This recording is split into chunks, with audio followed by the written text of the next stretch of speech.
या सर्वांच्या वेदना बघून दादा स्वतःच्या तब्येतीची काळजी न घेता आपल्यापर्यंत आलेला आहे। त्यामुळे भावांनो, सर्वांनी दादाचं जोरदार टाळ्यांनी स्वागत करा। दादा बोलतो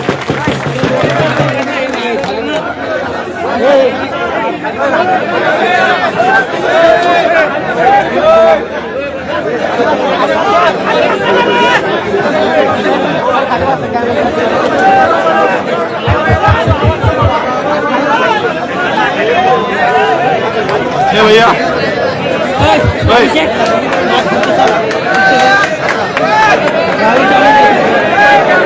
वायु ले रहे हैं वायु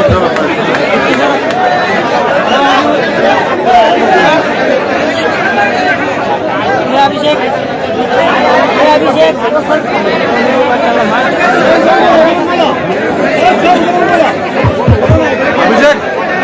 अभिषेक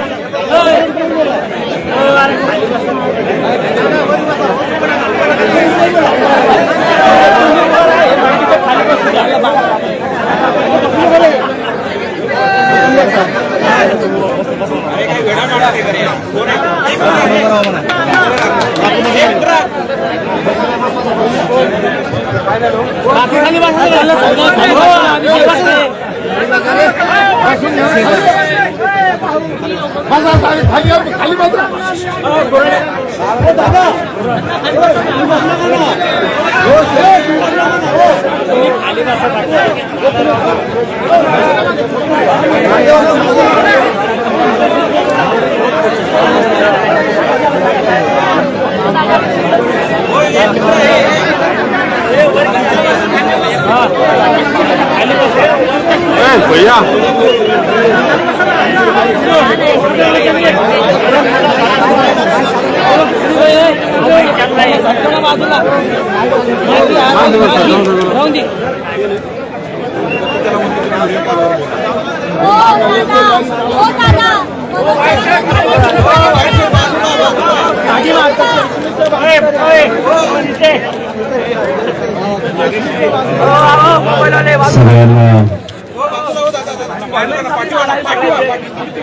जय शिवराय, सगळ्यांना जय मल्हार। थांबा ना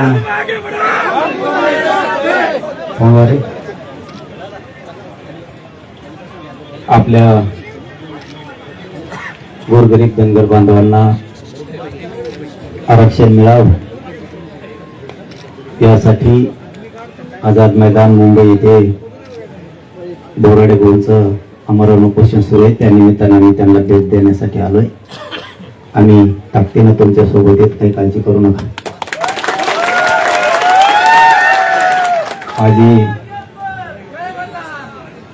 आज एक सगळ्यांना नम्रपणे विनंती आहे। एकतर समाजातल्या लोकांना कधी विनंती करायची नसते। विनंती हा शब्द सरकारसाठी असायला लागतो की अमुक अमुक मागणीची आम्ही तुम्हाला विनंती करतो। तुम्ही काय म्हणताय, तुमचं म्हणण्याचं अर्थ काय, हेतू काय, मला याच्यात नाही पडायचं। तुम्हाला खरंच जर आमच्या भावना समजून घ्यायच्या असल्या तर आम्ही आज जे काय या व्यासपीठावर बोलतो ते इमानदारीनं बोलतोय। माझी या राज्यातल्या सगळ्या धनगर बांधवांना विनंती आहे। पुन्हा तेच विषय सांगतोय की आपल्या समाजाला, आपल्या जातीला, आपल्या धर्माला आपण कधी विनंती करायची नसते। तरी पण माझी विनंती आहे, खरंच जर तुम्हाला वाटत असलं गोरगरीब धनगर बांधवांना न्याय मिळाला पाहिजे, एकाही धनगरानं घरी नाही थांबलं पाहिजे, त्याशिवाय न्याय मिळणं शक्य नाही। तुमच्याकडे पण सगळ्या गोष्टी आहेत, तुम्हाला नसेल कोणी बोलत, पण मी बोलतो। काही कमी नाही आपल्याकडे येण्यासाठी, बाकीच्या गोष्टीत खूप काही आहे आपल्याकडे, परंतु स्वतःच्या जातीचे लेकरबाळ जर मोठे करायचे असले आपल्याला कामा बाजूला झोकून देऊन काम करावं लागतं। ते मी या व्यासपीठावरून खरंच इमानदारीनं सांगतो। आम्हाला वारंवार बोर्डे साहेबांचे फोन येत होते आणि विष्णू भैयाचे फोन सुरू होते। त्याची लय मला तळतळ वाटायची. सारखं सारखं त्या कोराडे भैयाचे फोन असायचे, तुम्ही उभा राहायला पाहिजे. त्याला म्हणलं मी राहतो उभा, पण मी यायचं म्हणलं पुन्हा टुंग सुरू होती. मला दम निघत नव्हता. आपण गेलं पाहिजे, आपण संघर्ष करू लागलं पाहिजे. पण आता काही काहीच पुन्हा सुरू झालं, तू जाऊ नको, त्याला बोलू नको, याला बोलव त्याला बोलू. मी तर म्हणतो एक पिढ्याना पार आपण मरूस तर हे मिटत नाही काही की. हे म्हणते त्याच्यात जाऊ नको, ते म्हणते याच्यात येऊ नको. आणि मग जातो कुठं? ऊस तोडायला. मग जातो कुठं? तेवढीच जागा राहिली. एक धनगराने मराठीत यायचं नाही, मराठीने धनगरात जायचं नाही. मग दोघांच्या मध्ये एकच जागा आहे, दोघांच्या पोराने ऊस तोडायला जायचं आणि यांच्या पोराने नोकऱ्या करायच्या. आणि मी एक प्रामाणिक सांगतो, मला गर्व वाटतो ते सांगायला. खरंच माझा समाज याच्यातून बाहेर पडा, धनगराने बाहेर पडा. आमच्यात जे असे काड्या ठोकणाऱ्या अवलादी होत्या, इतके काड्या लावणार आणि असा खेळ भांगविणार, पण आम्ही जुळून जुळून जुळून, मी तुम्हाला सांगायचं म्हणलं मी घोडे लोळून म्हणायचं, पुरे ठेकायला आणले. माझी तळमळ प्रामाणिकपणा नाही. मी पहिल्यापासून सांगतो, मी ज्या दिवशी चौंडीला गेलो त्या दिवशी तुमचं आंदोलन नव्हतं, मग आपण नव्हतो. चौंडीचा 3 वर्षापूर्वीचा विषय आठवतो मी. मंत्री महोदय आपले रामजी शिंदे सर स्वतः तिथं होते. त्या दिवसापासून मी त्याच दिवशी सांगितलं, आमचा तुमच्या आरक्षणाला पाठिंबा आहे, होऊन काय होत पण लढा. पण लढायला तुम्ही असे येतात जस काय तुमच्याकडे रिक्षाला पैसे नाहीत. 2 उठत येत, तिसरा चालला घरी, तो घरी पोहोचला की नाही, चौथा येतो. असं होणार नाही. तुम्ही रिक्षा, टेम्पो, जिपा काय काय आहे ना, काढा तुम्ही मुंबईकडे आरक्षण. मी तुमच्या समोर साक्षी आहे, आरक्षणच मिळत आहे. आरक्षण कुठे जात नाही. सगळी भूमिका आपल्यावरती.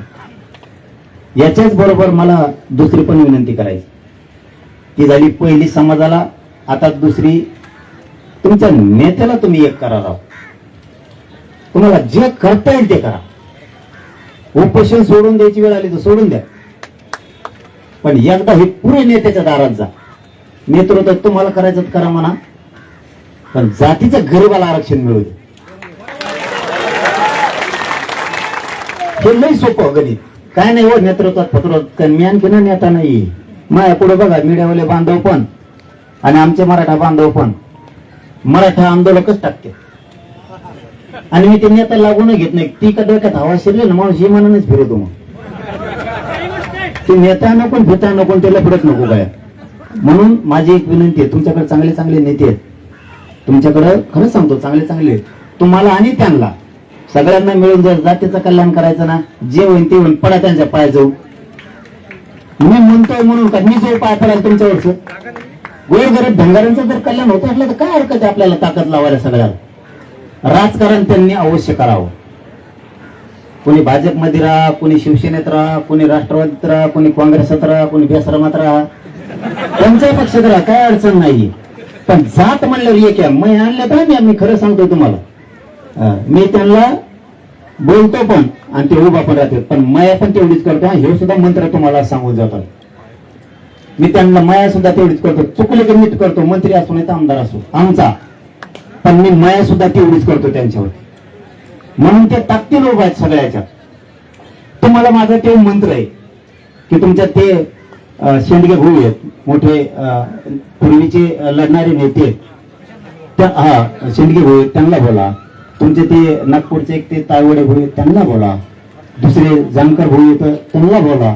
तुम्ही बोला सगळ्याला. त्याच्यात तुम्हाला आरक्षण पाहिजे तुम्ही भेट ठेवू नका. राजकारणात दिशी एकामेका विरोधात प्रचार करा, बस काय.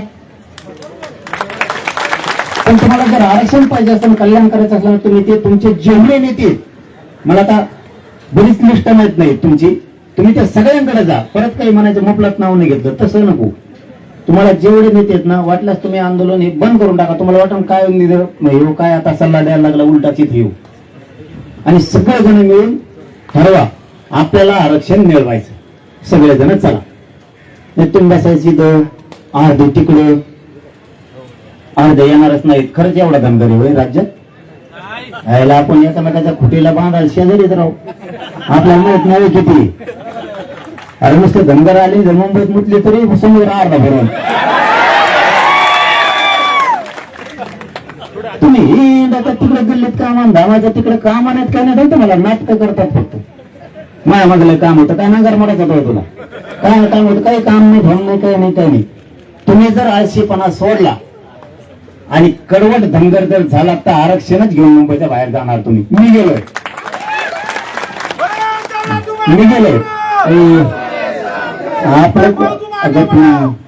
आपलं कुठे गॅरंटी किती येतं त्यांचं टेकून नाही मग आपलं टेकून नंतर आजचे दिवस त्यांचंच या शिकंड मग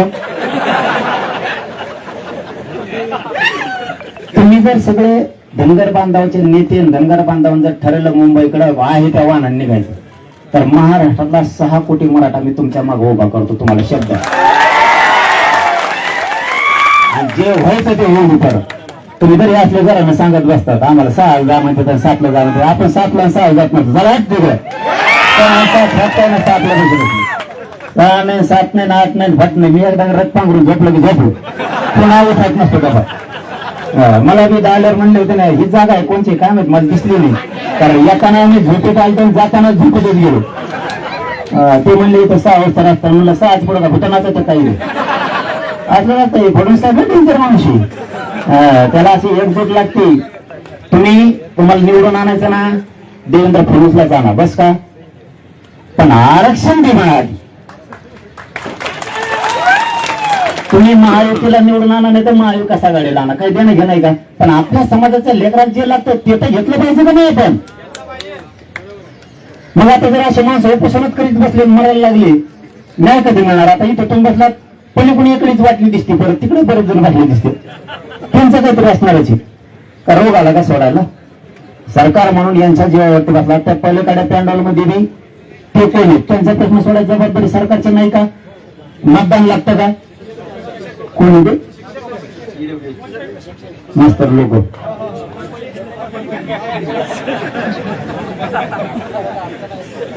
अरे यार मग तुमची बैठक लागली होती त्याशी मग उपोषण लागतं नसतं झोपले. होईल होईल त्यांचं बी होईल.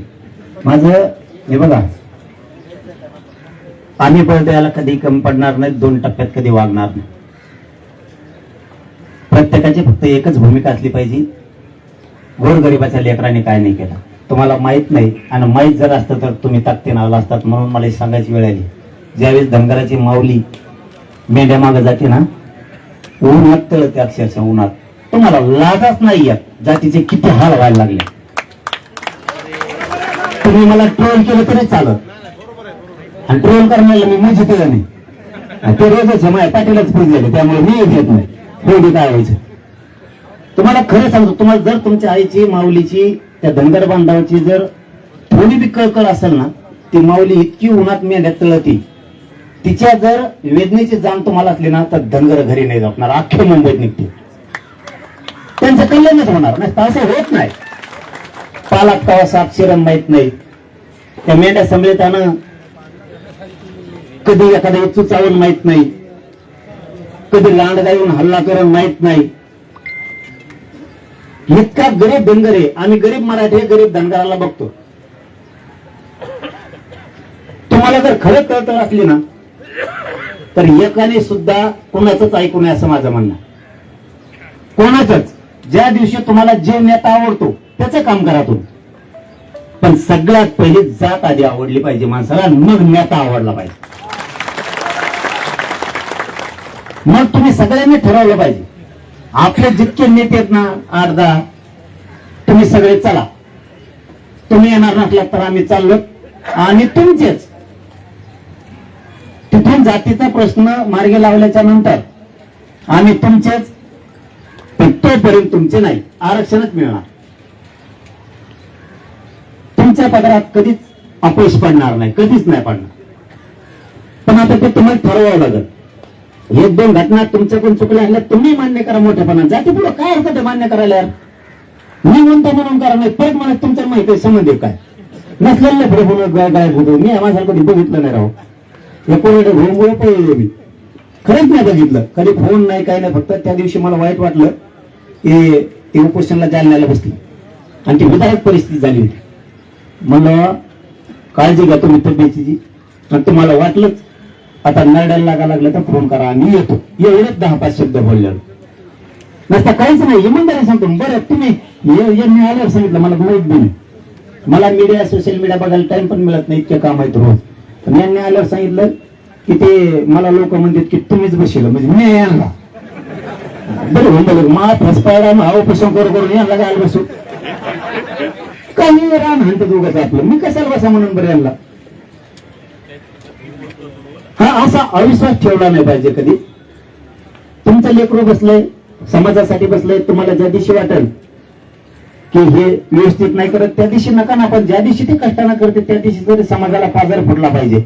आपलं लेकरू म्हटलं चला मुंबईकडे, शंका कुशंका नको, कुणी त्या ठेवू नका. मी खरंच नाहीये आणि तुमच्याकडून काही चुका झाल्या असल्या तुम्ही मान्य करा समाजापुढं. मी करतो, मी चुकलेल्या समाजाला सांगतो. सगळं महाराष्ट्रात तुम्ही सुद्धा धनगर बांधव ऐकता, मी सगळं मान्य करतो. असं झालंय, तुमच्याकडून काही झालं असेल सोडून द्या. आता आमचं ते आता मला यांनी सांगितलं, आम्ही कुणी तुम्ही म्हणले आम्ही व्यासपीठावर ठरवलं असं विषय तसा आहे. तुमच्यासारखं समजा एकच बसायचा, पण आमचं मेनू ठरलं.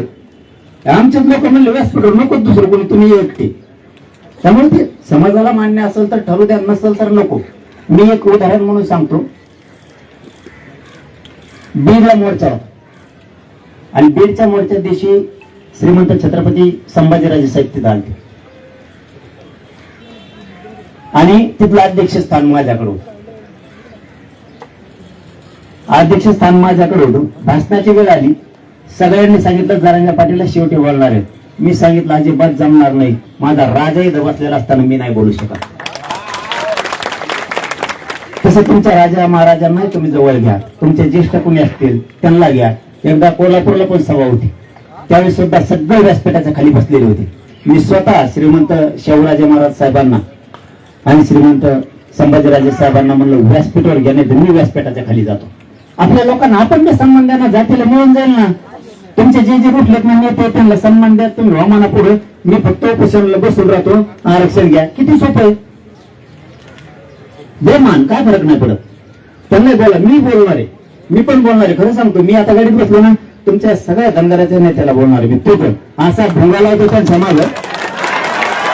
काय घरी झोपलेत कसा लेकराला नाही मला आजपासून त्यांच्या मागे टप्पू सुरू झाला. आतापर्यंत मी तुमच्या कुठल्याच नेत्याला एक फोन करून सुद्धा बोललेलो नाही कधीच. माझे कोणाशीही ओळख नाही. पण मी आता या धनगर समाजाच्या आरक्षणासाठी आणि तुमच्या उपोषणासाठी कधी काळी 20 वर्षानं 50 वर्षांनी जरी एखादा धनगर बांधवाचा नेता म्हणलं मला फोन नव्हता आला तर आपला कानच धरायचा. पुण्याला फोन लावणार का तुम्ही मुंबईला काय म्हणून. आता याच्यापेक्षा काय करू तुमच्यासाठी. आता तुम्ही एक येत नाही तो आम्हाला तुम्हाला ताकद देता येईल असं म्हणजे थांब ना म्हणा दंड म्हणा काय त्याला का कीर्त सुरू केलं काय धनगर म्हणा थोडं थांब. रोजचं पण थांब ना, मी आलो ना मग आज रोजच्या मग चल त्याचा कीर्तन दुपार बघतोय आमचं झालं. चलून तो वाटल्यास मी येतो तुझ्याकडे भाषण करायला, जाऊन तिकडे होऊन काय व्हायचं. सगळे प्रश्न मी त्याच्यासमोर नाही चालत. सगळे ऍक्टिव्हिटी करायला लागते. तेव्हापासून मी मुंबईला आलो तर तिकडे सगळं बंद होतं, मी तिकडे आलो तर इकडचं बंद होतंय. त्याला ना तुम्हाला आतून वेदनाच का व्हायनात मला कळणार. तुम्हाला कोणत्या भाषेत बोलावं मला हेच कळत नाहीये. बरं तुम्हाला आरक्षण मिळालं मला काय फायदा आहे. तुम्हाला वेदनाच का होत नाही. हे बघा तुम्ही प्रतिष्ठा मान सन्मान सोडून द्या सगळे नेते. मी याच व्यासपीठावरून धनगरांच्या सगळ्या नेत्यांना पुन्हा एकदा विनंती करतो, थोडासा मान सन्मान बाजूला ठेवा. मिळू द्या एकदा धनगराला गोरगरिबाला आरक्षण. ते तुम्ही फसवले. सगळ्यांनी राज्यात शांततेत आंदोलन करा, फक्त गोंधळ करू नका. गोंधळ केलं तर आंदोलन मोडलं, गोंधळ केलं तर आंदोलन मोडलं. कारण हे शांततेचं युद्ध लय डेंजर आहे बरं. हे कोणाला मोडता येत नाही काहीच नाही. आमचा एक साहेब यायचा माझ्याकडे तिथं, ते म्हणत सरकार लय मोकार असतं, असं ऐकत नाही, त्याला जरा दाखायला लागतं. म्हणलं टाक मोडून आमचं आरक्षण. तूच सांगायली आणि गुटाला तूच पुन्हा ओढायला तिथे ना पोलीस कुणाला. त्यामुळे फक्त तुम्ही वाईट पाऊल उचलू नका. आणि एकदा धनगर ठरवा, उद्या महाराष्ट्र बंद शांततेत होऊन जाईल, उद्या सकाळी. पण एकदा तुम्ही मनावर घ्या सगळेजण. आम्ही कुठेही कमी पडणार नाहीत, कुठे जाळपोळ करायची गरज नाही, दगडफेक करायची नाही, आणि ते तर करूच नका. आम्ही शांततेत आलो, शांततेत गेलो. आता ते सांगण्यात गुण आहे का? परत तुम्ही म्हणायचं तसंच करतो काय हो, आता तेच म्हणत होते ते म्हणले ते तुम्ही तसं केलं. मग आता आम्ही म्हणायला गेलं ते म्हणते तसंच केलं. आता सांगा तरी लागेल आम्ही काय केले, काय डावपेच केले. तुम्ही डावपेचाला खरंच नाही स्तुती करून घेत, पण लई कलाकार येऊ देवेंद्र फडणसाहेब सुद्धा फाटत. कारण आपण डावपेच तसे टाकतो. त्यांनी माझ्यावर जे नाही ते डावपेच टाकलेले, जे नाही ते तुमच्यावर एक बी डाव टाकला नाही त्यांनी, आणखी एक पण. माझ्यावर 2 यासाठी बसवले फडणवीस साहेबांनी, 2 तरी पठ्ठ्याने त्यांनाच जार काढायला लावला. म्हणजे गिअर टाकायला आपल्याकडे मोठमोठले गिअर, त्यांच्याकडे 4च, आपल्याकडे 7 गिअरची गाडी. आपला दणकाला अवघड, पण आपल्याकडे मोठेपणा पण आहे. दिलं का दिलं म्हणतो, त्यांनी आमचा जार काढला, आम्ही 100% म्हणतो त्यांनीच काढला, पण आणखी लागू नाही गेला, तसा ठेवला.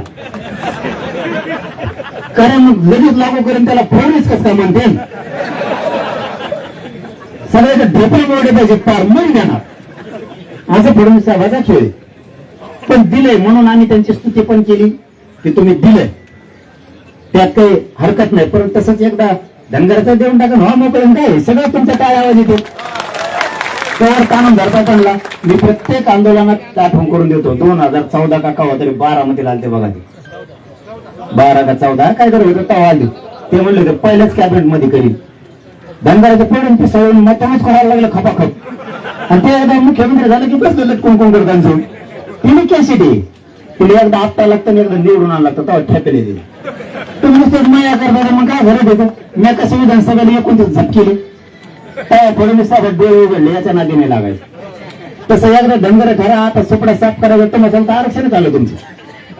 तुम्ही गेलं टाकत नाहीये, तुम्ही प्रत्येक वेळेस डाव टाका, यशस्वीच होणार. पुन्हा ती मयाच केली तर असं होणार नाही. हा, दिलं स्तुती करणं ही आपली संस्कृती, ती आपण केलं पाहिजे. तसं त्यांना तेही तुम्हाला देतील, तितक्या ताकदीनं तुम्ही आले पण पाहिजे, तेवढी ताकद तुम्ही लावली पण पाहिजे. गावागावात शांततेनं आंदोलन केलं पाहिजे. अरे नुसत्या भाकरी आणा म्हणलो तुम्ही, नुसत्या भाकरी परत तुम्ही म्हणता तुपला सांगाय, आम्ही तसं करायला लागले ते म्हणते नक्कल करतो. नुसत्या भाकरी आणायला तरी हो, मुंबईत भाकरी बसत नव्हत्या, भाकरी इतक्या भाकरीवर. मी काय स्तुती करतोय, आम्ही राजकारणाच्या तेवढ्या दिवसापुरतेच नेत्याच्या जागेवर ठेवली आणि गरीब मराठ्यांनी ठरवलं आता आपण झुंजायचं, कुणी येऊ दे पुढं. तुम्ही फक्त तेवढा नाप सोडा. मी म्हणतो तुम्ही भाजप कर राहा, काँग्रेस कर राहा, काय हरकत नाही, पण जातीच्या ठिकाणी कामं सोडा. काही कामं नाहीत आता गावाकडे, आपल्याकडे पाऊस नाही, तेवढ्या गप्पा आणायच्यात घेण्या देण्याच्या. आता हे म्हणलं ते शिवाय तेवढंच ऐकलं, कोणतरी म्हणलं हे जरा सिद्ध राहिले तर बोलायला लागलेत. म्हणलं काय हो म्हणजे, ते म्हणले आता लई कामं असल्यामुळे धनगर बांधव आलं नाही का, नागरा आणता बोल तिकडे काय काम आहे, काय काम आहे. लई गारपीट झाली, गारपीटीला काय करत नाही राहिले लोकांनी. गारपीट पडायच्या अगोदर ते भोंगा सांगतो, कोण कोणीतरी सांगतो पोष यायचा आधी 2 दिवस. कोण असतं ती, हा ते 2 दिवस आधीच सांगत पोष येणार. लोकांनी लगेच मशीन फिरली गावाने, पूर्ण घरी येऊन पडलं. काय खराब झालं कोणचं, फक्त जे उभं आहे समजा आता द्राक्षासारखे, कांद्यासारखे, हेच फक्त पिकं पुढे गेले. गहू शक्यतो काढले लोकांनी सगळ्या. ते म्हणायचं फक्त नादी लावायचा खेळ आहे, मला खरं बोलायची सवय. आणि म्हणतो असं बोलल्यामुळे तुम्हाला कुणाला लागायचं तिकडच्या एखाद्याला मी बोलला का म्हणायत, काय नाहीत काय नाहीत काय नाहीत. ते फक्त आपण आपलं समाधान करतोय की काम असल्यामुळे समाज आला नसेल. दुसऱ्या दिवशी ते हे होतं पाडवा म्हणून आले नसते. आमचं तर काय दिवाळी का काय होतं, लक्ष्मी पूजन होतं. लक्ष्मी पूजन ते म्हणले लक्ष्मीच इकडे घेऊन आले. ते गणपती तर टकुऱ्या झाले सगळ्याच्या. गणपती सगळं इकडं आलं, म्हणले गणपती इकडं, लक्ष्मी महालक्ष्मी इकडं. श्री गणेशाची पूजा आम्ही इथंच केली आणि महालक्ष्मी देवीची सुद्धा पूजा इथंच केली. हे बघा, आपल्याला देव हिंदू धर्माचे संस्कार सगळे सणावर आपल्याला करणं आहे, ती आपली जबाबदारी आहे. पण कुठेही राहून करू शकतो, आपल्या घरीच करावं असं काय नाही. तसं तुम्ही ठरवून एकदा धनगर मुंबईला सगळ्या धनगरांना जायचं, तुम्ही फक्त आम्हाला एकदा सांगा, आम्ही पुढे धनगर मुंबईत येणार आहे, आम्ही तुमच्या आधी येतो. पण आता तुम्ही तिकडे जाणार, बाकी तिकडेच काय करायचं मग काम? तुम्ही एकदा नेत्याच्या पुढे पुढे करा, इथून मार्ग काही चुका झाल्या असल्या तर त्यांना म्हणा एवढ्या वेळेस माफ करा, आणि समाजाला कधीच सांगायचं असतं माझ्याकडून चूक झाली, घ्या पात्रात, घेतो समाज पात्रात. कारण म्हणून जर तुम्ही कोणी व्यासपीठाच्या खाली बसले असलेला त्याला म्हणतो आत्ता घासतोय, पण धनगराचं काय मिळतंय? कोण कोण खाली बसले ना त्याला सांगायचं सन्मान तुम्हीच माझे मोठे भाऊ आहेत, आणि मी सांगणार आहे की चला रे त्याला मोठ्याने माफ करा जर काही झाला असेल चुकतो. नाही सांगितलं तर माझ्या कानाला हात लावा तुम्ही की त्यांना एकदा सगळेजण माफ करा. कोणी व्यासपीठावर बसला असता, कोणी खाली बसले असेल, आणि तुम्ही वर बसायचे ना राव. सन्मान असतोय मोठ्यांचा, काय होतं मी बसू द्या गांधीवार, तुम्ही कोपऱ्यात ढकलून दिले का मग खाली ते बसले फुगून. आता असं नाही, आपण ज्येष्ठाला आपण माया पण केली पाहिजे. आपल्यात कोणी वरिष्ठ असतील, कोणी मोठे नेते असतील तर त्यांचीही माया केली पाहिजे. आपल्याला लढा संघर्षाकडे न्यायचा. मी तुम्हाला माझा मंत्र सांगितलाय, मी समाजाच्या नेत्याला माझ्या बोलतो, शिव्या सुद्धा देतो, पण माया पण तेवढीच लावतो. हे पहिल्यांदा सांगितलं असं मी तुमच्या व्यासपीठावर. त्यामुळे तुम्ही काय होतं ते काय मराठा धनगर आणि तुमच्या नामचं काही झालंच नाही रे. उलट तुम्ही तिकडे फुगून बसलात, मग आम्ही इकडे फुगून बसलो. घेणं देणं नाही, काही काय घेणं देणं. उली तिने भांडण आहे ते रोजच होत आहे, ते लगेच जात्र घालता होते भांडण म्हणून. तुम्ही उली तिने जे होत आहे ना हे आपल्या पिढ्यांना पारच आहे, पण शक्यतो राज्यात ह्या दोनच जाती अशा धनगर आणि मराठी, शक्यतो यांचं जास्तीचं वैरच नाहीये. उलट आपण फुगून बसलो, आणि तुम्ही जे नेत्या रुसलेले त्याच्यावर आम्ही रुसलेले आहेत ना. तुम्ही ज्या नेत्याला म्हणतात त्यांनी वाटोळ केला, आणि त्याला म्हणतात मी आमचं वाटोळ केलेलं आहे. पण समाजात काय झालंय तुमच्या आमच्या? काहीच नाही. उगीच आपण बसून बसलो आणि घेण्यात देण्याची मोठी दरी निर्माण केली. तरीही मी धनगर समाजाला कधी शब्द नाही दाखवलो, काही तो केलं असेल दुसऱ्याला, पण धनगर समाजाबद्दल बोलतोय मी. तुमच्या शक्यतो नेत्याला नाही आणि तुमच्या समाजाला पण नाही, कधीच नाही. जे खोडीचे आहेत मग आता त्यांना कसं काय सोडू? तुम्ही त्याला सोड म्हणता तर मी नसतो सोडीत. मग त्याला पहिल्यापासून तुमचं तर आमचं जर जुळूनच द्यायचं नसलं तर मग त्याला बोलायचं नाही का आम्ही? आपण आपलं इथून पुढे धनगर मराठ्यांनी जर हुशार झालं ना, पुढे सुद्धा लय मजा येईल, खरंच लय मजा येईल. तुम्ही आमच्या आरक्षणात, आम्ही तुमच्या आरक्षणात, तुम्ही आमचे खुरपायला, आम्ही ते तुमचं खुरपायला लय धरायला लागेल सावड आपली. आणि मग यायचं लय दुकान मग उंकून करून देईल. मग तसं असतं. आणि दुकानं यायला तुम्ही इतके येडे येत नाही मराठी आणि धनगर तुम्ही दोघं. तुम्हाला खरं सांगतो, तुमच्या लेकराच्या सत्ता आहे, तुमच्यामुळे जातील, मायामुळे, आपल्या लोकांमुळे जातील. सगळ्यात मोठा कोणी? मराठा, धनगर, दलित, मुस्लिम. वेळ काय घ्यायला मतदान मोजायला शिकायच नाही राहणार. सत्ताच आपल्याला घ्या ना, काय घ्यायचं ती आरक्षण घ्या, नाही तर काय घ्यायचं ते घ्या. तुमच्या नेत्याला त्याला आमदार व्हायचं, त्याला मंत्री व्हायचं, इकडे होते ना. पण मालक म्हणून राहताना धनगर, मराठी, मुस्लिम, दलित जर एकत्र आले, खेळच खराब गोळ्यांचा. तुमचे 10-5 मंत्री, आमचे 10-5 मंत्री, टेबल उचलून नेऊ आपण आपल्या गावाकडे धंदे. मला तुम्ही तसं काही करीतच नाही. तुम्ही म्हणणार मराठी बेकार, मग आम्ही म्हणणार धनगर बेकार, झोपले. आणि ज्यांचं पण दिलं तर मजाच मंत्री होतो दरबारीने. धनगराचा मंत्री व्हायना, मराठ्याचा व्हायना, आमचं झाले ते काय आमचं का मला कामच आहे काय? नवीन पट्टे जे आपल्याला जो धनगर पाहिजे, जो मराठा पाहिजे सत्य जायला, ते जायला पाहिजे. मग हाय का नाही तुमच्या हातात आरक्षण मागायचं? धनगराला गरज आहे का? जर धनगरांनी ठरवलं मराठा, धनगर, दलित, मुस्लिम युती, सीटच पडणार नाही. आपलं कोण लीड तोडून? आपली लीड कोण तोडी? 1.25 लाख एक मतदारसंघात नुसतं मराठा आहे. त्याचं 60-70 हजार जर धनगरात जे आणला 2 लाखावर गेला, आणि दलित मुस्लिम दोघं 50-60-70 घरा 3 लाखावर, तर आपणच गेलं मतदान करून राहिलं. मग खाली पण जवळ मतदानच नाही राहिलं. आपल्या हातानं आपण आपलं सुख दुसऱ्याला देतोय. तुम्हाला समजतंय ना? आपलं सुख आपण दुसऱ्याला देतोय आपल्या हातानं. राज्यकर्ते ते बनते आणि आपण कुत्र्यासारखे त्याच्या दारात उभा राहतो. गरजच नाही या गोष्टीची. धनगराला आरक्षण लागत आहे, मालकच आपला झाला. समजा तुमचे 4-5 नावं घेतलेत नाही, तेच उपमुख्यमंत्री झालेत, काय अडचणी जायला कसा कसं आहे करते. दुसरा उपमुख्यमंत्री सापडा आधी आपल्याला पुढे बघायला जाय. आता एक आंबे लावायला जातो, तो दुसरा खुरपायला गेला. तिसऱ्या तर काय बाहेर सहायनालाच जातो मुख्यमंत्री. काय करते त्यांचे त्यांना माहित आणि विकास तर आमचा काय होत नाही. हे जर लोकांनी गणित जुळलं ना, आपलेच लोक मोठे होती. परत मग त्यांच्या आईला निवडणूकला घालायला काही सांगितलं नाही यायचं ते नाहीत नका मी तर पाडीणारच. मी पाडायपुरती तर ताकद नाही आहे. उभा राहायला तर उभा काढला मी तर उभा काढणार. माझं मी ते बघा मी बोलतो ते पण करतो आणि मी ते नुसतं भाषणापुरतं नाही ठेवतो. माझ्या समाजाच्या लेकरा बाळाचे हाल होत होते, माझ्या समाजाच्या अधिकाऱ्यांचे हाल होत होते, व्यावसायिकांचे हाल होत होते. मला त्या बघवलं नाही, मी तितक्या ताकदीने होतो. तुम्हाला जर आता गोरगरीब धनगराचं दुःख बघवत नसेल, वेदना बघत नसतील तर तुम्ही एक यावं. ही आमची हात जोडून तुम्हाला विनंती. मी कधीही कोणाला हात जोडत नाही. याच्यापेक्षा तर काय तर सांगू शकत नाही. तुमच्या नेत्यांना पुढे घाला, काय तुम्हाला तरी अडचण आहे त्यांना मान द्यायला द्या. बीज पेरायचं काम आपलं असतं. रान सुपीक करून ठेवायची जबाबदारी आपली असते, आपण ते करावं. काय हरकत आहे कोणाच्या मागे उभा राहता. बरं आता तुम्हाला त्यांच्या मागे उभा राहा म्हणतो, काय अडचण आहे का?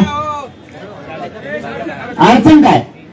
समजा आता यांना म्हणतो मी, तुम्ही त्यांना मोकळीक द्या, त्यांना मान सन्मान द्या.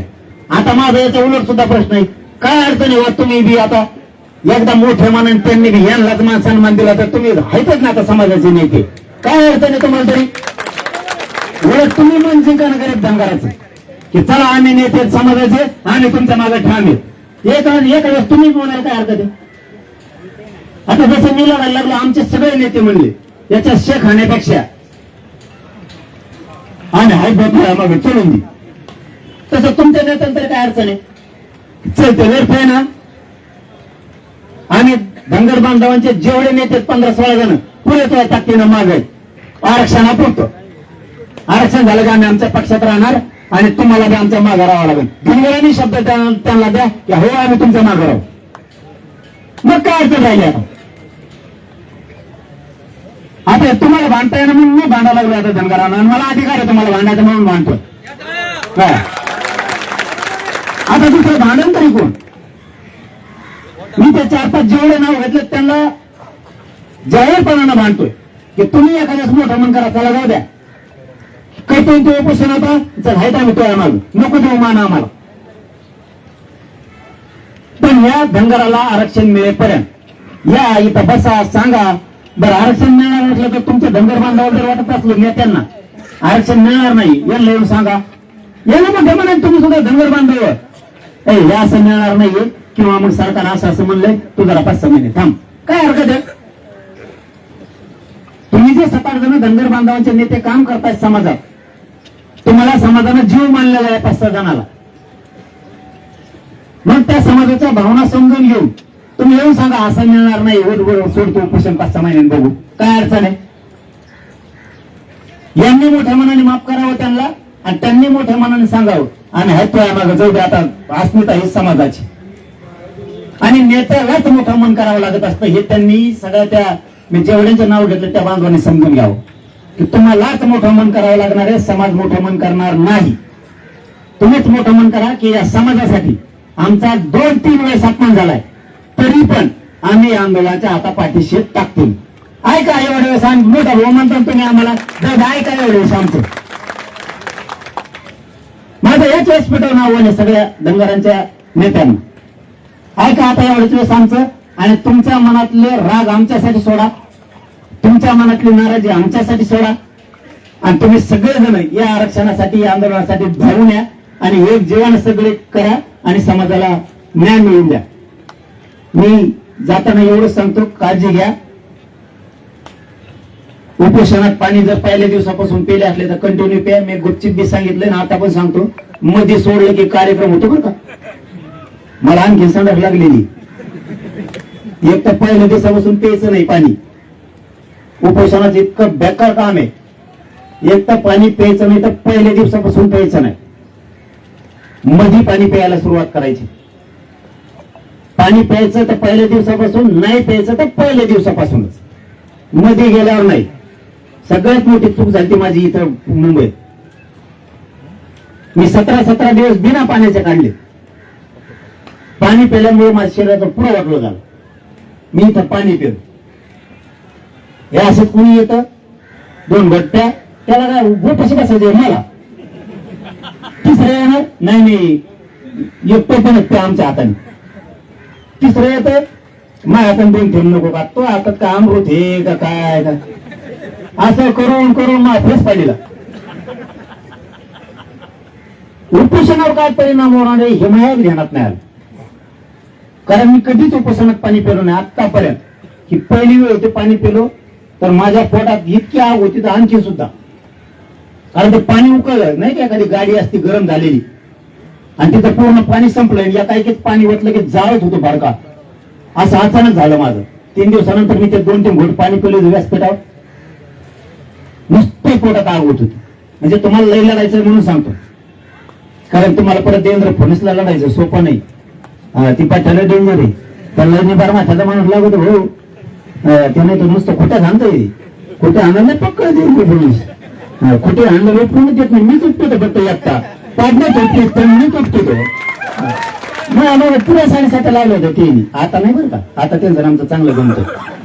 आता जे खरं ते बरोबर लपून खोट्या मारलेला पुऱ्या उठून फेकलं ना आख्या एक नाही ठेवली. पण आता बरं आहे त्यांचं आमचं दिलं म्हणल्यावर आम्ही सन्मान केला त्यांचा. तुम्ही आम्हाला मराठवाड्यात दिलं, आता 17 संस्थांचं राहिलंय तेवढं, त्यामुळे आम्ही त्यांचा सन्मान केला. आता आमचं त्यांचं बरं आहे सध्या बरं का. इचकू शकतो त्याची काही अंदाज सांगता येतं, कारण आपण कधीच नेत्याला माया नाही लावली. संबंध मेंटेन करण्यासाठी कधी आंदोलन नाही केलं. पुढे प्युअर आणि प्युअर जातीचाच राहिलो मी, कधीच नेत्याचं झालो नाही, कारण होणार नाही. त्यामुळं माझी हात जोडून विनंती आहे पुन्हा एकदा तुम्हाला, तुम्ही सगळ्यांना आव्हान करा. नसता तुम्ही माझ्या म्हणण्यावर नाही, तुम्ही नसता बिंदास्त उपोषण सोडून द्या. कणाकणा त्यांच्या घरी जा सगळ्यांच्या, आणि सगळ्या सांगा पुढे नेत्याने उतरायचं. मी तुमच्या पुढे नाक घासतो. जातीसाठी नाक घासायला काही हरकत नाही. नेत्या पुढे कधीच वाकू नका कोणत्या, पण जाती पुढे नाक घासायला कधीच मागं सरकू नका. सगळ्यांनी जीव लावा, सगळ्यांना एक करा. नसता मग इथूनच सगळ्यांनी त्यांना आवाहन करा, आमचं कोण चुकलेलं आमच्या पदरात घ्या, आजपासून तयारी लावा, कोणता प्रयोग करा. सगळे एक झाले का आरक्षण मिळालं. मी पण आज आणि उद्या दिवसात त्याला सगळ्यांना फोन करून झालेलं आहे. सगळ्यांना फोन करणार. धनगरांसाठी या, त्याच्यानंतर आपण आपल्या पक्षात राहा. धनगर समाज सुद्धा तुमच्या मागे 100% राहील. पण आंदोलनापुरता तुम्ही जात म्हणून सगळे होता. मी आता सांगतो, ऐकतील नाही मला माहित नाही, मी एक तर कधीही कोणाला सांगत नाही. पहिल्यांदा मी या समाजासाठी सांगायला लागलो, कारण मला पण प्रतिष्ठा आहे. माझा शब्द नाही ऐकला माझा सुद्धा प्रतिष्ठा आहे. मी बरंच कोणाला तरी म्हणायचं हे कर आणि त्यांनी ते करायचं नाही, म्हणजे आमचा सुद्धा अपमान असतो. तरी म्हणजे मी क्लिअरच बोललो तुम्हाला, कारण मीडिया लाईव्ह हे सगळं, तरी पण मी बोलायला लागलो. हे शब्द मी खाजगीत बोलायला पाहिजे होते, कारण मी एखाद्याला फोन लावायचा आणि तरी माझं ऐकायचं नाही, म्हणजे आमचा सुद्धा अपमान असतो. तुम्ही मला ये म्हणले उपोषणाला भेट द्यायला, मी नाही येणं म्हणजे तुमचा अपमान असतो. त्या कुरडे बायाचा सुद्धा अपमान होता, मी नाही येणं म्हणजे. फोन आला म्हणलं मी येतो, तसं आता आम्ही पण फोन लावणार आहेत. अपमान झाला, तुमच्या नेत्याने आमचा अपमान केला तरी पण लावणार आहे. तुमच्यासाठी मी अपमान सहन करायला तयार नसताना मी कधीही सहन करत नाही. मी पण लावणार आहे की गोरगरीब धनगरांसाठी उतरा मैदानात, म्हणणार म्हणजे म्हणणार. आणि आपला शब्द तुम्हालाही चांगला माहिती आहे. आता तुम्ही माझ्या 2 वर्षापासून आंदोलन बघितलं. मी सगळ्यांना म्हणणार आहे की उतरा म्हणून, आणि त्यांनी सुद्धा उतरावं. त्यांनी मान सन्मान द्यावा, तुम्हीही त्यांना द्यावा. आणि एकदाची ही तरी आता तुम्ही कायमची मिटवून टाका. पुन्हा एकदा सांगतो, तुम्ही काळजी घ्या. आणि धनगर बांधवांना इथं असलेल्या सगळ्यांना विनंती, जरा गावाकडे यायला सुरू करा. टॅम्पो फेम्पो काढा ना, रिक्षे फिक्षे जिपाट काही काढा. तुम्हाला सांगतो, आमच्या कोंकडे लटकून येत होते. आमचं सांगितलं पुरा म्हणते ते याच काम सांगत यांना म्हणते आपला आमचा कसा रापका कुंकड झोकेन कुंकड गाड्या पळा. तुम्ही ना खरंच मग एवढाच सल्ला आहे का, फक्त धनगर बांधवायला मिळेल तेव्हा अंधारात मुंबईच्या माघारी जायचं नाव घेऊन. तुम्ही 2 दिवस येतात की लगेच माघारी जावं. कोणत्या गाड्या नाही अडी ते अरे त्यांचे तुम्हाला आतलं सांगू आतलं पोलिसाला माहिती त्यांचे लेकर आपले मोठे होणार आहे फक्त त्यांना आपल्या आंदोलनात येता येत नाही त्यांचे लेकर मोठे होणार आहे बढती नाही मिळणार का त्यांना केंद्रीय कॉलेज नाही मिळणार का त्यांच्या लेकराला काय लाडी त्यांचे दाखल करीत असते तेवढे बोलतोय जाऊ नको आपण म्हणत नाही तेवढे म्हणतात आली गाडी आपली ते तसं असतं ते लोक तुम्ही इतकं लोड नाही घेतो गाड्या येत असतात सगळ्या तुम्ही गाड्यात आणल्या ना आधीच मग गाडी कोण होत गाड्यात मिळाल्या तरच म्हणतो गाड्या आडील्या गाड्या आणल्यावर बघू कोण आडीत काय करतोय आताच बोलून बसायचं ती सगळं होईल पुन्हा एकदा सगळे इथं बसून चांगला विचार करा पण आंदोलन मात्र शांततेत नसतं आंदोलन मोडलं म्हणून समजायचं तुम्ही जर धिंगाणा जायपोल केली का आंदोलन मोडलं मला बघायचे मी त्याला बोलून देऊ दे दिवसभर हा मग मी कुठे माझ्याकडे मोठमोठ्याला बांबू असतो बंदर बांधायचा नेत्याने जर रिस्पॉन्स दिला बंद खाली असं बाबा तो मुलांना खेळली आपल्याकडे झटका झाला नाहीये फक्त बंगारात मराठ्यात दरी पाडली होती दुसऱ्यांनी आपल्यासारखी निभार आहे ती धनगराला निभार आहे तुमची ताकद काय ना धनगरा होतो मला तुमची लय ताकद निभार आहे तुम्ही लय निभार आहे या राज्याच्या पाठीवर लय मोठे ताकदवर आहे तुम्ही फक्त तुमची ताकद तुम्हाला कळा नाही त्यामुळे तुम्हाला न्याय मिळाला मी आता सगळ्या नेत्यांना बोलतो त्यांची सगळेजण काळजी घ्या आणि सोबत आहेत तुमच्या फक्त शांततेत आंदोलन चालू द्या मीही सरकारला गाडीत बसल्याच्या नंतर आता बोलतो ज्यांना बोलता येईल त्यांना पण आधी तुमच्या नेत्यांना बोलतो कारण ते जर पॉझिटिव्ह झाले तर तुमचं कल्याण झालं नाही झालं तुम्ही सांगून देईन तुम्हाला मी मग मराठ्याला सांगत असतो कोणत्या नेता कानात बोलला मी धनगरांनी फोनच नेतो मी तुम्हाला सांगून देणार येणे फोन उचलला येणे हो बोललाच नाही हो मुद्दा मजमत होता मी बिजी आहे मग पोट दुखत आहे कोणी म्हणतं मी कुठं बोलतो मी तुम्हाला धनगरांना राज्यातल्या सगळं सांगून देणार कोणता नेता काय मला आणि जेवढे पॉझिटिव्ह झाले त्यांचं नाव सांगणार हे नेता पॉझिटिव्ह आहे पण असं त्यांची नाराजी समाजांनी त्यांची नाराजी दूर करा हे सुद्धा खरं सांगून दे कधीही खोटं बोलणार नाही एखाद्या तुमच्या 15 नेत्याला फोन लावला 15 पैकी 3 जर म्हणले आमच्या अशी नाराजी नाही तर आम्ही 2 मिनिटात तिथे जाऊ ती नाराजी काढायची सुद्धा धनगर समाजाची जबाबदारी राहणार आहे त्या नेत्याची पण त्याने सुद्धा मोठ्या मनाने तेही सांगत असतील आमची नाराजी म्हणून मी सगळ्या फोन लावतो ज्याला आयुष्यात बोलणं त्यालाच लावतो तुमच्यासाठी बस का चला धन्यवाद सगळ्यांना जय शिवराय जय मला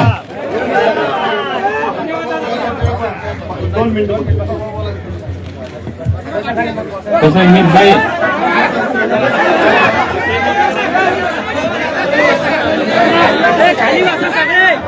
मी नाही बोललो की पंचायत होईल म्हणून माफ करा तुम्ही तुमच्या नंतर बोलतो असं काही म्हणजे मोठी माणसं आहे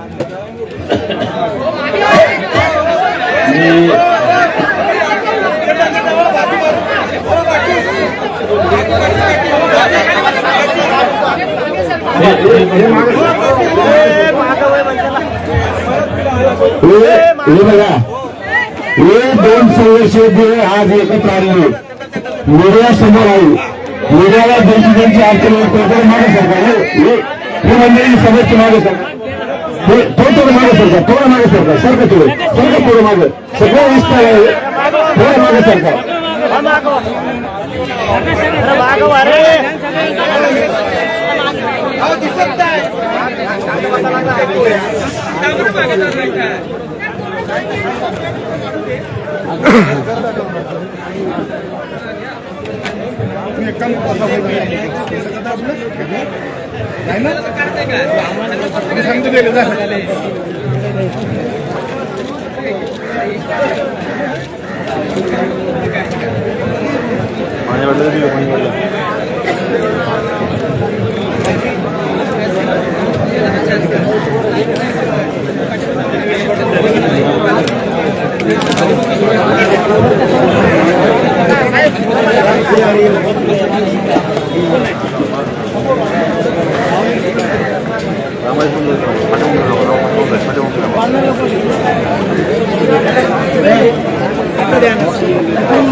Gracias.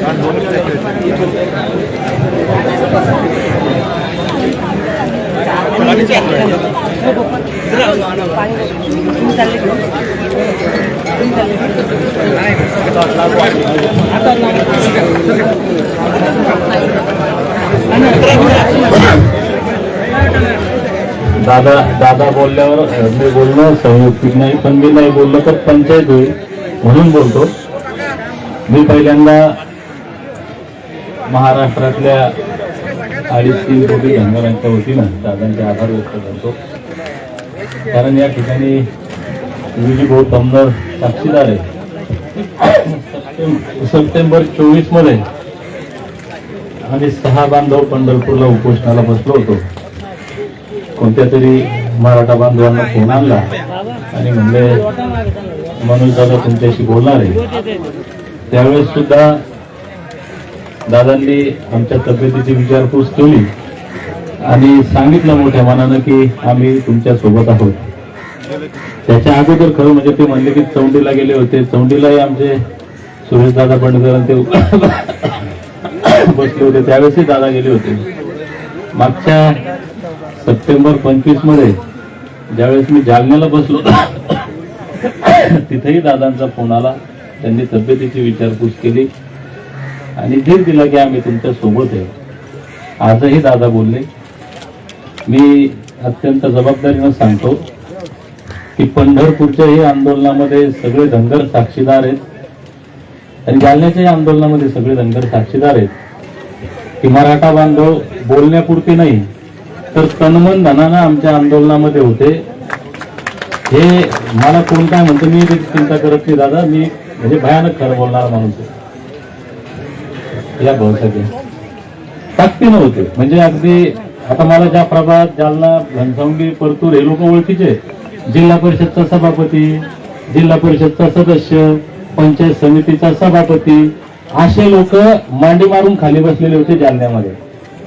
आणि सगळ्यात जास्त जितक्या नेत्यांनी जालन्यात पंढरपूरला पाठिंबा दिला त्यात मग आमदार, आजी आमदार, खासदार, मंत्री जे कोण असतील सर्वाधिक मराठा होते.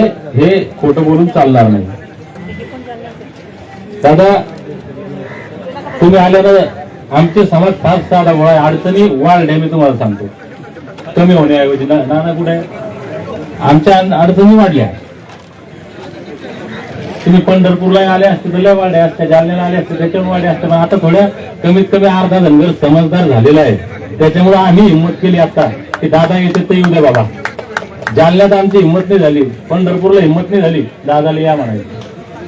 कारण धनगर साधा आमचा अडाणी आहे. अहो मी नुसतं म्हणलो काय म्हणलो की बाबा हो मराठा समाजाचं 4 आयोगानं नाकारलं, हायकोर्टानं नाकारलं, पवार साहेब सुप्रीम कोर्टानं बी नाकारलं, पण फडणवीस साहेबांची आर काढला. काऊन राज साहेब तर मराठा समाज ताकदीने गेला, मुंडक्यावर पाय देऊन घेतलं. मग पाऊस होता, मराठा बांधव चिखलात बसले. कोण फॉर्च्युनर मधून उतरला आणि कोण BMW मधून उतरला विचार नाही केला. कोण आमदार आहे, कोण सभापती आहे विचार नाही केला. कोणाचा कोटीचा बिझनेस आहे सचिन भैया विचार नाही केला. हे सगळे लोक फुटपाथवर झोपले ना. हे आमच्यासारखे नाही आले गेले. ही ताकद मराठा समाजानं दाखवली, ही एकजूट दाखवली. जागा होणं कशाला म्हणतात, संघटित होणं कशाला म्हणतात आणि संघर्ष करणं कशाला म्हणतात हे या जगात कोण शिकवलं आणि ते मराठा समाजाने. मी दुसरं उदाहरण दिलं दादा. मराठा समाजानं 57-58 मोर्चे काढून जागतिक कीर्तिमान स्थापन केलं. इतके लोक एकत्र येतात शांततेच्या मार्गाने येतात आणि शांततेच्या मार्गाने जातात. जगात हे झालं नाही. पण आरक्षण मिळालं का? मिळालं का? मराठा समाज कमी होतात तेव्हा तेव्हाही आमदार, खासदार, मंत्री, संत्री पैशावाले होते, ताकदीनं मोर्चे काढले. पण त्यालाही मनोज दादा सारखं नेतृत्व पुढे यावं लागलं. इमानदार काय होईल ते होईल, समाजाचं कल्याण झालं पाहिजे. मी लोकांना ते सांगत होतो. लोक म्हणले की जरांगेनंच बसवलं गेलं. बरं आता तुमचं नामचा मी तर म्हणतो ना, जन आरोप केले ते आता आमचे जे आपले जाताना आपले थोडं जास्त बोलत नाही. त्याच्यामुळे समाजाला थोडं समजून घेणं गरजेचं हे भूमिका. त्याचा उद्देश काय होता माझ्या बोलण्याचा, आज मनोज दादाने तेच सांगितलं की सगळ्याला एकत्र यावं लागेल. मी पहिल्या दिवशी पण होतो दादा, मी लय बोंबलत होतो की हे शेवटचा लढा आहे आणि सर्टिफिकेट मिळणार आहे. माझ्या हातात नाही ना बाबा हो. मी कालच तेच सांगत होतो, आजच तेच सांगतो. तुम्हाला वाटतं देवेंद्र फडणवीस साहेबाच्या हातात आहे, मोदी साहेबाच्या हातात आहे, पण त्याच्या मनात नाही ना. मग तुम्ही म्हणसान काय बॉम्बला मारायला बसला इथं ना, आम्हाला काय बोलवतो. हे तुमच्या हातात आहे धनगर भावांनो, माया मावल्यांनो, तुमच्या हातात आहे. तुम्ही या मराठा समाजासारखी ताकद करून मी पहिल्या दिवशी सांगितलं की हा शेवटचा लढा संपवायचा कधी आहे तुमच्या हातात आहे. तोच विषय दादांनी सांगितलं नेत्याचं. आता ते नेते आपलेच जाताना आपले झोट. कोण आमच्याविषयी काय बोलले आणि आम्ही त्याला काय विनंत्या केल्या हे मला असं वाटतं मीडिया समोर जगजाहीर न केलेलं बरं. त्याच्यामुळे कृपा करून आता दादा तुम्ही म्हणले, मी इथं बसलो त्याच दिवशी म्हणलं होतं बाबा माझं मी आत्ताही सांगतो, मी बी लय खडूस आहे, मॉडेल पण वाकणार नाही आणि जिथं वाकायचं तिथं वागतो. मी 1% बी माझी चूक नाही, एवढीशी चूक नाही, तरी त्या दिवशी म्हणलो बाबा तुमच्या पाया पडतो माफी मागतो. आजही म्हणतो पाया पडतो माफी मागतो. माझ्या वैयक्तिक असतं तर खेटर आणले असते, पण समाजाचा विषय म्हणून पाया पडतो माफी मागतो. चूक नसताना मागतो. माझी चूक सिद्ध करा, खेटर मारा 4 चौकात करा सिद्ध. मला राजेश टोपेनं बसवलंय काही नका हवंय. राजेश टोपेचा माझा संबंधच नाही, माहिती त्याची कधी भेट नाही, फोनवर बोलणं नाही कधी जिंदगीत. तुमचं मग तरी 3दा उपोषणात बोलणं झालं. भाऊसाहेब खरंच बोलणं नाही. बरं याच्या पलीकडे जे म्हणतात ना ते सत्तेतले लोक आहेत म्हणणार आहे. हा बाबा फडणवीस साहेब सगळ्यात डेंजर माणूस आहे. त्यानं या देशात म्हणजे हल्ली त्यानं झोपवले, चौकशा नसलेले मागे लावून ना जलद टाकले. आणि मग दीपक बावडेकर राजेश टोपे सुपारी घेऊन, पवार साहेब सुपारी घेऊन, जरांग पाटला सुपारी घेऊन जर नाटक करत असेल काही तर करा चौकशा आणि टाका जलद. बरं आता लाज वाटली पाहिजे. आता मी म्हणणाऱ्यांना मी 2014ला पुन्हा म्हणतील जोरात बोलवायला हे ताकद आली आता बोलायची. 2014ला पोलीसची नोकरी सोडली. काय जरांगे पाटलांना 2-4 कोटी देते मला नोकरी सोडायला. मी चांगलं सुरक्षित जीवन माझं धोक्यात घातलं, उद्योग व्यवसाय सोडून समाजाच्या नादी लागलो. काय राजेश टोपेला 2-4 कोटी देते मला. माझ्या इतके आंदोलन जालना जिल्ह्यात कोण, हे जालना जिल्ह्यातले सगळे लोक सांगा इमानदारी कोण करेल गाव. आणि म्हणजे गर्व नाहीये, हे स्वाभिमानाने सांगतो की महाराष्ट्रात माझ्या इतका टाइम आत्ताच्या तारखेत कोणीच देत नसत. एक दिवस घर राहत नाही दादा. माझं उद्योग व्यवसाय लेकरं बाळ सगळे सोडून फिरतो मी रात्रंदिवस. कोणीच नाही फिरत इतकं. मग एवढे आंदोलन केले त्यावेळेस तर जरांगे पाटील हे नाव बी माहित नव्हतं लोकांना. तेव्हापासून 2014 पासून आंदोलन चालू आहे. हेच राजेश टोपे मंत्री असताना त्यांची गाडी चौकात माझा हात गळ्यात होता असा, आणि मेंढरा घेऊन गाडी आलोच. म्हणलं साहेब आमच्या आरक्षणाचं काय आहे. कलेक्टर ऑफिस फोडायचं सगळ्यात मोठं देशात नसून घटना घडली एवढं आंदोलन झालं. कोण सुपारी दिली द्या आम्हाला. बरं पंढरपूरला विचारू आपण उपोषणाला बसलो तेव्हा म्हणले कोणी सुपारी घेतली नंदूर. मग जालन्यातलं आंदोलन मोठं झालं आणि धनगर समाज एक झाला आणि आता ताकदीने एकत्र आला तेव्हा म्हणते सुपारी. अरे बाबा तुमच्या डोक्यात तरी बसतं का पटतं का पाहणं.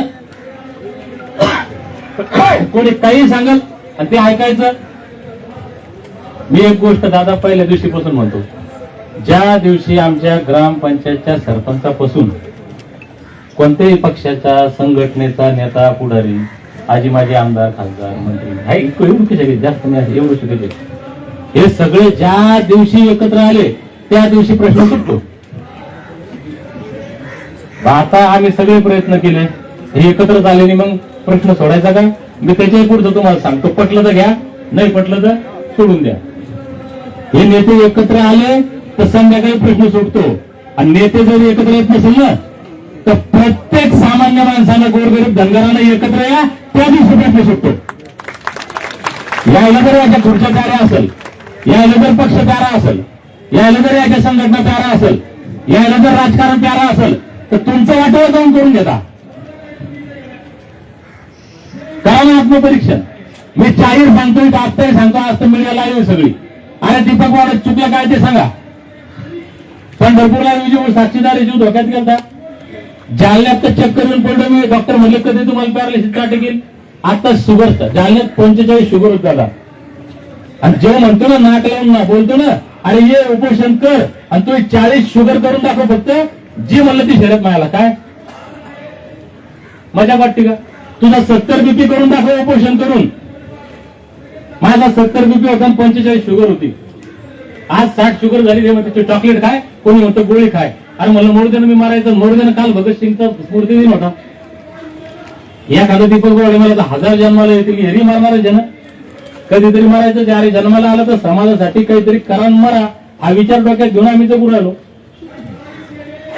7 महिने झाले दादा घरी नाही मिळाल. एक दिवस असा नाही की मी 24 तास घरी आहे शांततेने परिवारासोबत. 2 मुली आहेत मला. माझं नशीब चांगलं आहे की ते मुली बायको बिचारे घरचे सगळे भाऊ वगैरे सगळे मंडळी चांगली आहे. सोपं नसतं हे जे करतंय त्यालाच माहिती आहे. हे बोलणारा काय जातं, कोणी काही म्हणतं कोणी काही म्हणतं. त्याच्यामुळे धनगर भावांना माझी विनंती आहे, मी तर निर्णय घेतला इथून एक तर माझी आरक्षणाचा प्रश्न सुटल, नाही तर माझी डेड बॉडी जाईल. परत आता दादा म्हणले ते मी फडणवीस साहेबांच्या बाबतीत काल मी एक शब्द वापरलं होतं. 47 जमातीच्या यादीमध्ये नियमानुसार 36 नंबरला धनगर आहेत. फडणवीस साहेबांनी प्रचंड अभ्यास त्याचा केलेला आहे. त्यांनी शब्द दिलेला आहे, तो शब्द पाळावा. आरक्षणाची अंमलबजावणीचा मार्ग मोकळा करावा. आम्ही उपोषण सोडतो. किंवा फडणवीस साहेबांनी हे म्हणावं की बाबा रे ते जे होतं 36 नंबर वगैरे वगैरे हे नियमात बसत नाही. आणि मी जे बारामतीला बोललो होतो ते असंच बोललो होतो निवडणुकीपुरतं. त्याच्यामुळे तुम्हाला देताच येत नाही. उभे निवडणूक जाय घरी, तरी मी घरी जायला तयार आहे. आणि समाजाला हात जोडून विनंती आहे, ज्या ज्या नेत्याला असं वाटत असेल हे आंदोलन चुकीचं आहे, त्या कोणत्याही एका नेत्याने सांगा मी नाव घेत नाही. त्यानं लोकांना संभ्रमित केल्यापेक्षा, समाजाचं डोकं खराब केल्यापेक्षा आणि लेकरा बाळांच्या कल्याणाचा हालारा कमजोर केल्यापेक्षा त्यांनी पुढे येऊन सांगावं दीपक बोराडेचं आंदोलन करणं चुकीचं आहे, तरी मी उपोषण सोडतो. काय सांगू आता? अरे हाऊस नाही ना. बरं हे लोक 10 दिवस झाले परेशानी, यायला उपोषण म्हणून आलेलोच नव्हतं मी. एक दिवस जायचं, 16 तारखेला जयंती करायची, सरकार निर्णय घेणार आहे आपण घरी जाऊ. हे 10 दिवस झाले सगळे लोक प्रत्येक जिल्ह्यातले इथं फुटपाथवर पडले, यायला हाऊस आहे का? मग नेत्याला एक तर हे सांगा धनगराच्या की आरक्षण मिळत नाही, हे नाटकं बंद करा, तरी आम्ही उपोषण सोडतो. फडणवीस साहेबांना सांगा मिळत नाही तरी सोडतो. जर असं होत नाही तर धनगराच्या सगळ्या नेत्यानं मग काय चुकला असेल, तुमचा काही गैरसमज झाला असेल, माझी काही चूक अजिबात नाही, तुमचा काही गैरसमज झाला असेल त्याच्याबद्दल जाहीर माफी मागतो. आणि या मैदानात मला समाजाच्या नावावर अजिबात दुकानदारी करायची नाही. आता काही गोष्टी एवढ्या मी एवढ्या एकट्यात बोललो असतो. मला ना आमदारकी खासदारकी ना पैसा समाजाच्या नावावर काहीच नाही पाहिजे. त्याच्यामुळे हा भ्रम काढून टाका. ज्याला आमदारक्या खासदारक्या पाहिजे ते या बाबा हो. अरे आरक्षण भेटलं तर तुम्हीच पहिले आमदार खासदार मंत्री होणार आहे. दीपक बोळ्याचा नाही नंबर लागणार. त्याच्यामुळे ज्याला वाटतं त्यानं ताकदीने या लढ्यामध्ये सहभागी व्हावं. समज गैरसमज करून घेऊ नये. जरांगे पाटील आज आले, मी काल त्यांना हो म्हणलं. त्याचं कारण कोड्यात सांगतो, उघड नाही सांगत. मी पंढरपूरला 16 दिवस उपोषणाला बसलो. या राज्यातल्या सगळ्या जाती धर्माच्या सगळ्या पक्षांच्या नेत्यांसोबत माझे वैयक्तिक संबंध आहेत. जरांगे पाटील आम्ही ओबीसी म्हणून आमचे दुश्मन आहेत. पुण्या ओबीसीला असं वाटतं आमचे दुश्मन आहे. याच जरांगे पाटलांनी पंढरपूरलाही मला फोन केला होता, समर्थन केलं होतं. एकाही नेत्यानं केलं नव्हतं. मला नाव घ्यायला कोणी मजबूर करू नये. ट्रोलिंग करसाल तर नावं घेऊन सांगाल. जालन्याला 16 दिवस जीव धोक्यात घातला. याच धनगरांच्या आणि ओबीसीचे दुश्मन म्हणणाऱ्या जरांगे पाटलांनी मला फोन केला, तब्येतीची काळजी केली. ज्या नेत्यासोबत आम्ही आयुष्य घालवलं ना, एकाही नेत्यानं फोन नाही केला. आणि आज सुद्धा इथं 10 दिवस झाले फुटपाथवर झोपतो आम्ही. एकाही नेत्यानं फोन नाही केला, समर्थन नाही केलं. जरांगे पाटील आले. आणि मग कोण तुमचे कोण तुमच्या विरोधात आहे? कधी कळणार आहे का नाही कळणार आहे? सगळे वापरच करू आले ना. सगळे आता याच्या भाषेत टोकूनच घेऊन तुमची तुमच्या बोकांडीच बसेल ना सगळे. सुधारणं तुमचं कल्याण कशात येते पहा ना. पुन्हा उद्या म्हणू नका की जरांगे पाटील आले भानगडी झाल्या. जरांगे पाटलांना तुमच्याला कमजोर करायला नाही, तुम्हाला ताकद द्यायला आले. आणि आता बाकीचे नेते सगळ्या जाती धर्माचे सगळ्या पक्षाचे, तुम्हाला जर थोडी लाज वाटत असेल, धनगराचे मतं पाहिजे, धनगराचं प्रोटेक्शन पाहिजे वाटत असेल तर या मैदानात नाही आले तर उद्यापासून नाव घेऊन सांगा कोणाचे काय कारण येतं. धन्यवाद. जय मल्हार.